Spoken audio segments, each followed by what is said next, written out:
Assalamualaikum warahmatullahi wabarakatuh.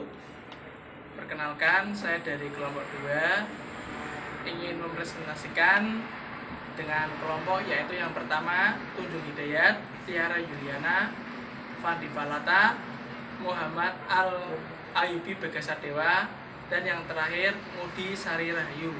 Nah, ini untuk materinya yaitu adalah UBD sebagai kerangka kerja kurikulum. Yang pertama, pengembangan kurikulum adalah proses yang kompleks dan penting dalam dunia pendidikan.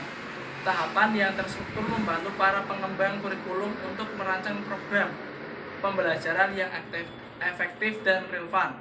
Salah satu tahapan awal yang krusial dalam proses pengembangan kurikulum adalah identifikasi hasil yang diinginkan.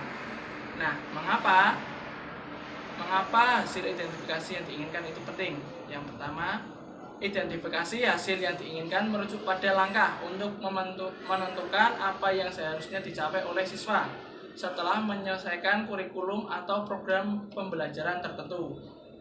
Hal ini membantu para pengembang kurikulum untuk yang pertama, mengarahkan fokus pendidikan. Menetapkan tujuan yang jelas membantu dalam memfokuskan upaya pendidikan pada aspek-aspek yang penting dan relevan bagi pengembangan siswa. Yang kedua, menyesuaikan kurikulum. Dengan mengetahui hasil yang diinginkan, pengembang kurikulum ya dapat merancang pengalaman pembelajaran yang sesuai untuk mencapai tujuan tersebut. Dan yang terakhir, evaluasi efektivitas. Menetapkan hasil yang diinginkan memungkinkan untuk mengevaluasi sejauh mana tujuan tersebut tercapai. Ini memungkinkan proses evaluasi yang lebih terukur dan efisien. Nah, penerapan identifikasi hasil yang diinginkan oleh dalam UBD, Understanding by Design. UBD atau Understanding by Design adalah pendekatan pengembangan kurikulum yang menekankan pada pembelajaran yang berfokus pada pemahaman siswa dalam penerapannya. Yang pertama, penentuan tujuan pembelajaran yang terukur. Dalam UBD, pengembangan kurikulum menetapkan tujuan-tujuan pembelajaran yang spesifik, terukur, dapat dicapai, relevan, dan terkait era dengan pemahaman konsep. Contohnya, tujuan dapat berkaitan dengan penguasaan konsep, keterampilan berpikir kritis, atau kemampuan mengaplikasikan pengetahuan dalam situs nyata.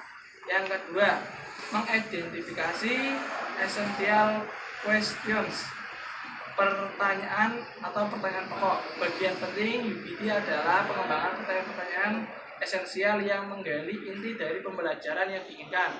Identifikasi hasil yang diinginkan membantu dalam menentukan pertanyaan-pertanyaan yang dapat menginspirasi pembelajaran dan lebih mendalam.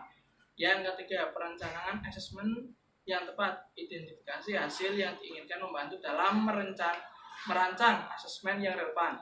Asesmen yang dirancang untuk mengukur sejauh mana siswa mencapai tujuan pembelajaran tersebut, bukan hanya sebatas mengingat fakta, tetapi juga memahami konsep dan mampu mengaplikasikannya.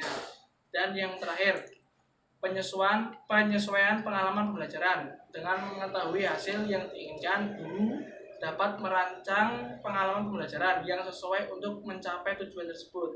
Ini bisa termasuk penggunaan metode pengajaran yang tepat, sumber daya yang relevan, dan penekanan pada pemahaman yang mendalam.